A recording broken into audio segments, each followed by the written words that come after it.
Assalamualaikum. Tahukah kamu bahwa seorang wanita muslim pernah mendirikan universitas pertama di dunia? Mungkin tidak ya? Lebih dari 1000 tahun yang lalu, di antara komunitas migran di distrik barat Maroko, visi dan investasi seorang wanita muslim bernama Fatimah Al-Fihri membuka jalan bagi pendirian universitas pertama di dunia. Fatimah mendirikan sebuah masjid di kota Fes, Maroko, yang kemudian berkembang menjadi Universitas Al-Qarawiyyin yang terkenal dan diklaim sebagai salah satu universitas tertua di dunia. Fatimah binti Muhammad Al-Fihriyah Al-Quraisyah, atau yang lebih dikenal dengan Fatimah Al-Fihri, lahir pada tahun 800 Masehi di Al-Qairawan, Tunisia. Kota ini didirikan pada masa kekhalifahan Umayyah sekitar tahun 670 Masehi. Ayahnya bernama Muhammad bin Abdullah Al-Fihri adalah seorang pedagang kaya raya yang menetap di Fes bersama keluarganya pada masa pemerintahan Idris kedua, putra Idris pertama dari Bani Idrisiyah. Beliau hidup dalam keluarga yang sangat kaya dan keturunan bangsawan. Meskipun berasal dari keluarga kaya dan bangsawan, mereka memiliki kepedulian dan kepekaan kepada sesama serta memiliki jiwa sosial yang tinggi. Sering menyambung silaturahmi dengan semua kalangan dan gemar berderma. Tidak banyak yang diketahui tentang kehidupan awalnya ketika dia masih kanak-kanak. Tetapi suatu saat di awal abad ke-9, tepatnya pada tahun 818 Masehi, Fatimah bermigrasi dengan ayah dan adik perempuannya Maryam dari Qairawan di Tunisia ke Fes di Maroko.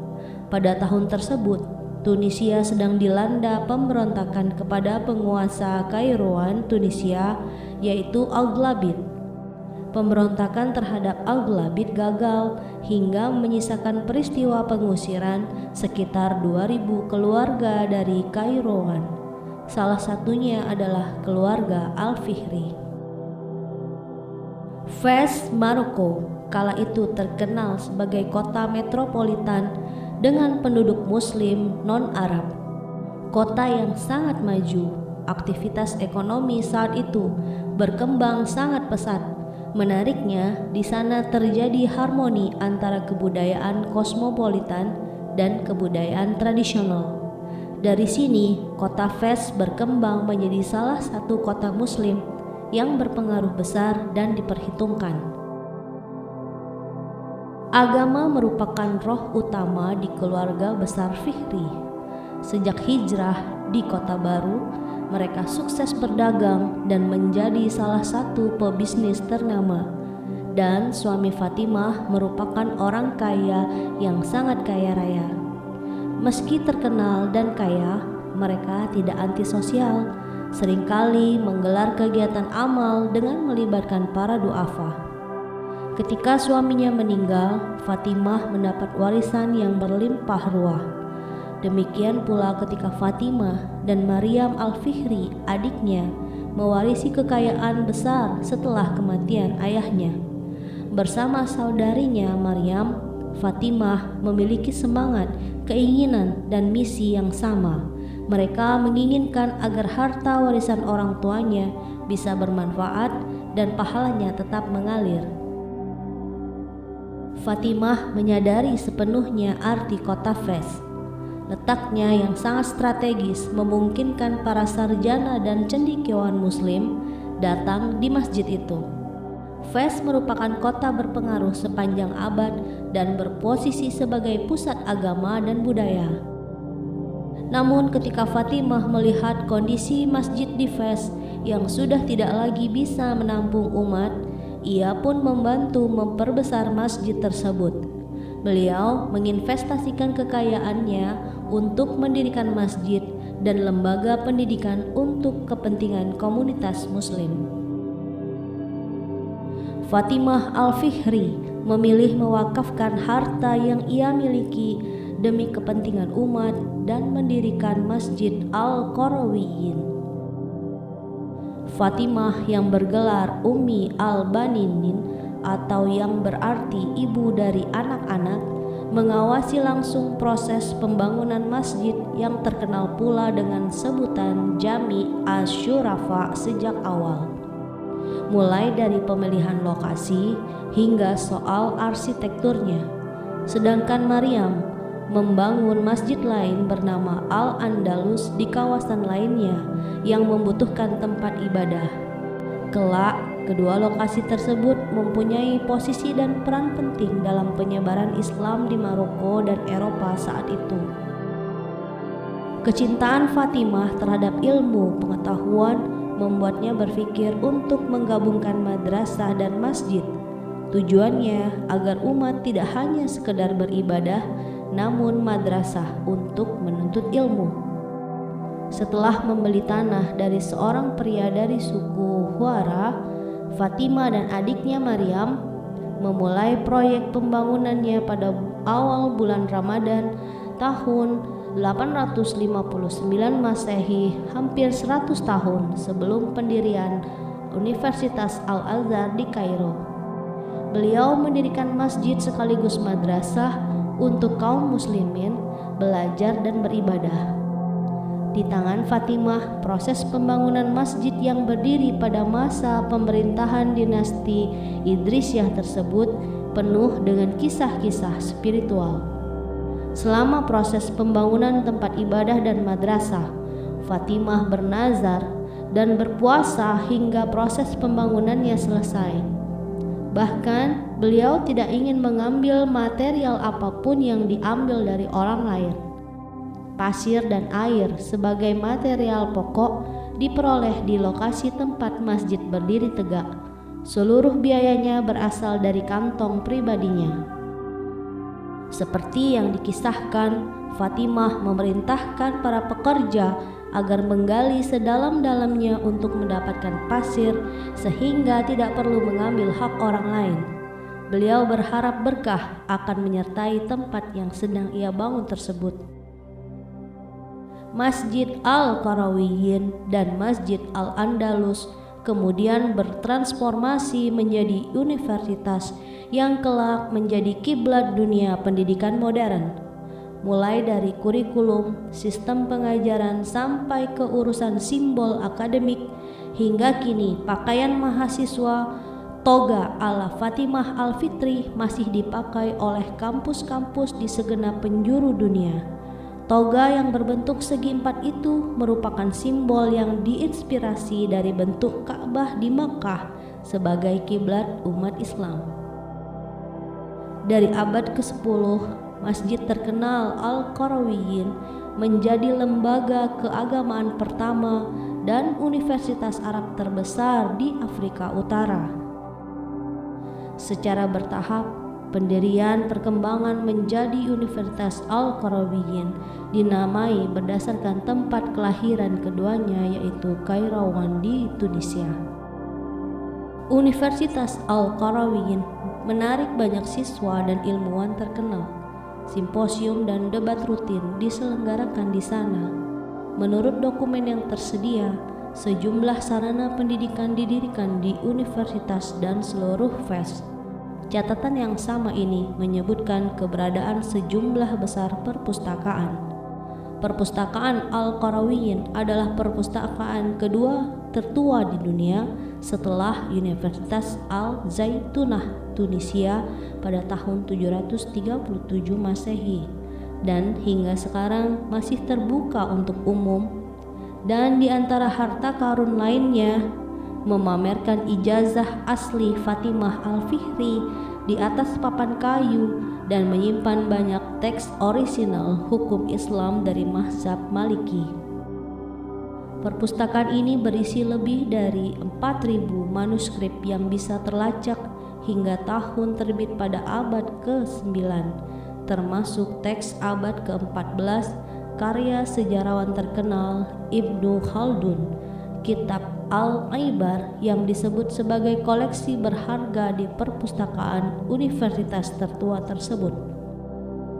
Manuskrip langka lainnya yang tersimpan di Universitas Al-Qarawiyyin adalah Al-Muwatta, kitab rujukan utama mazhab Maliki yang ditulis sendiri oleh Imam Malik pada permukaan kulit gazelle atau hewan sejenis antelop kecil.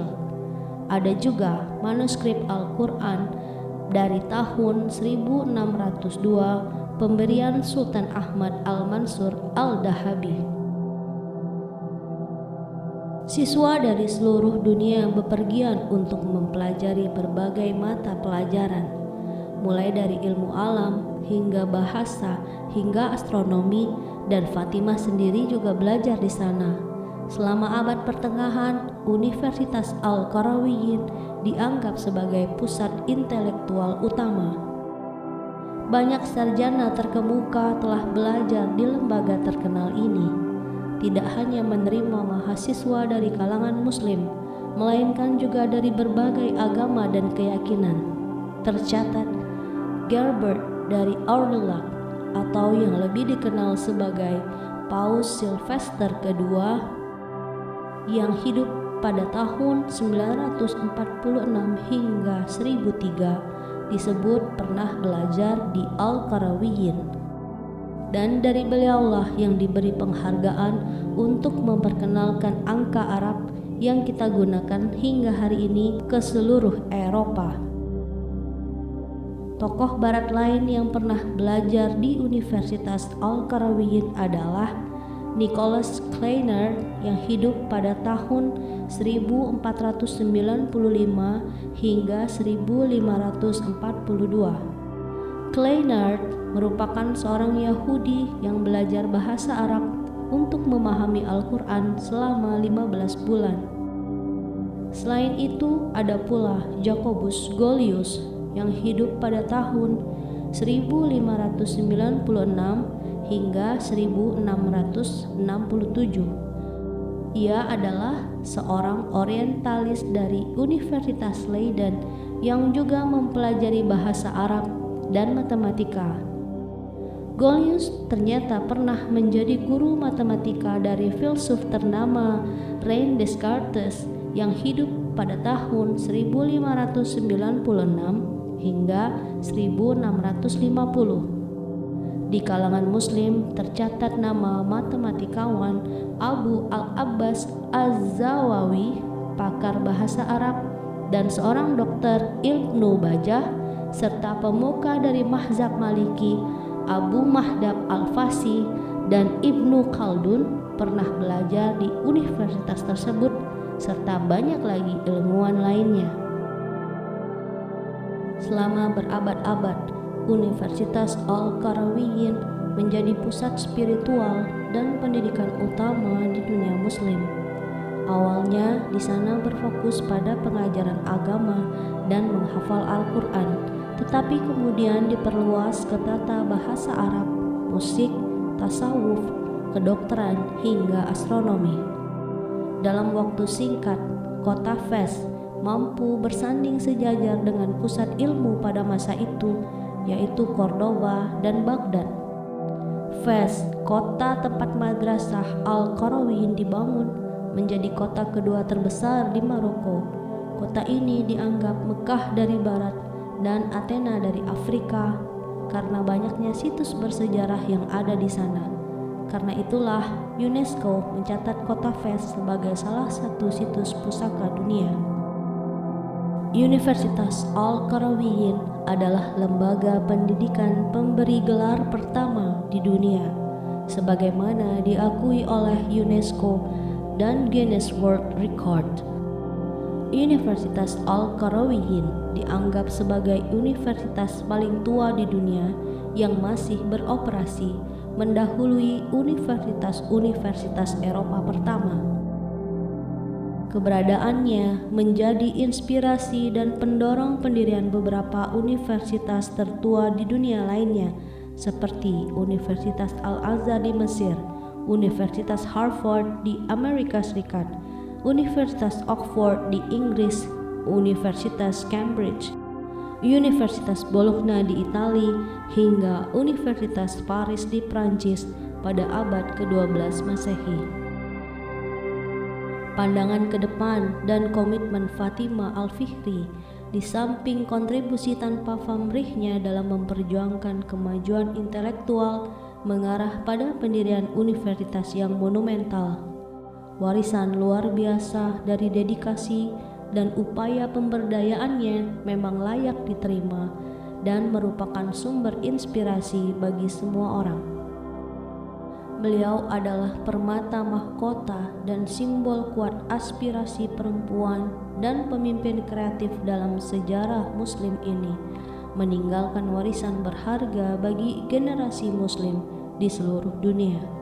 Hingga kini, nama sosok yang wafat pada tahun 880 Masehi itu abadi sekokoh masjid sekaligus universitas yang ia bangun. Fatimah Al-Fihri menjadi simbol seorang muslimah yang sangat peduli pada pendidikan. Sosoknya juga mengindikasikan karakter Islam yang mewajibkan umatnya menuntut ilmu tanpa memandang jenis kelamin. Sebuah penghargaan pun dibuat di Tunisia pada tahun 2017 untuk mengenang jasanya. Penghargaan ini bertujuan untuk meningkatkan akses pelatihan dan tanggung jawab profesional wanita serta memberi beasiswa bagi pelajar di Eropa dan Afrika Utara. Sekian ceritaku. Wassalamualaikum warahmatullahi wabarakatuh.